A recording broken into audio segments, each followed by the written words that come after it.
বিসমিল্লাহির রহমানির রহিম। প্রিয় নেতৃবৃন্দ, সহকর্মীবৃন্দ, শহীদ রাষ্ট্রপতি জিয়াউর রহমানের ৪৪তম মৃত্যুবার্ষিকী উপলক্ষে বেগম খালেদা জিয়া দেশবাসীকে উদ্দেশ্য করে আবেগীয় কথা বলেন, যা ইন্টারনেটে মুহূর্তেই ছড়িয়ে পড়েছে।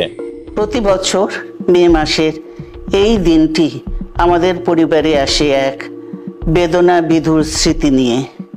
দেশে গণতন্ত্র আবারও তার স্বাভাবিক ধারায় ফিরবে বলে আশাবাদ জানিয়েছেন বিএনপির চেয়ারপারসন বেগম খালেদা জিয়া।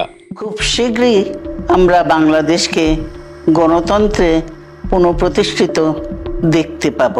শহীদ রাষ্ট্রপতি জিয়াউর রহমানের ৪৪তম মৃত্যুবার্ষিকী সামনে রেখে রাজধানীর ইঞ্জিনিয়ারিং ইনস্টিটিউশনে আয়োজিত আলোচনা সভায় ভার্চুয়ালি যুক্ত হয়ে এসব কথা বলেন তিনি। যে গণতন্ত্র প্রতিষ্ঠা আর সার্বভৌমত্ব রক্ষার লড়াইয়ে তিনি শাহাদাত বরণ করেছেন।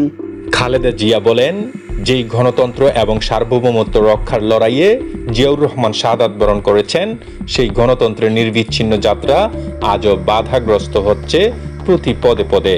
তবে খুবই শীঘ্রই বাংলাদেশে আমরা গণতন্ত্রের পুনঃপ্রতিষ্ঠাতা দেখতে পাব। এই হোক শহীদ জিয়ার শাহাদাত বার্ষিকীতে আমাদের অঙ্গীকার।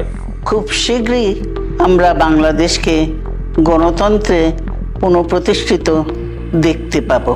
নির্বাচন ও গণতন্ত্রের পথে স্বাভাবিকভাবে এগিয়ে যাওয়ার আহ্বান জানিয়ে বিএনপির চেয়ারপারসন বলেন, সবার জন্য গণতন্ত্র উন্নয়নের মাধ্যমে, সকল সমস্যা সমাধানের মাধ্যমে যে রাজনীতি শহীদ জিয়া রেখে গেছেন তা বাস্তবায়নের মাধ্যমে তাকে শ্রদ্ধা জানাতে হবে।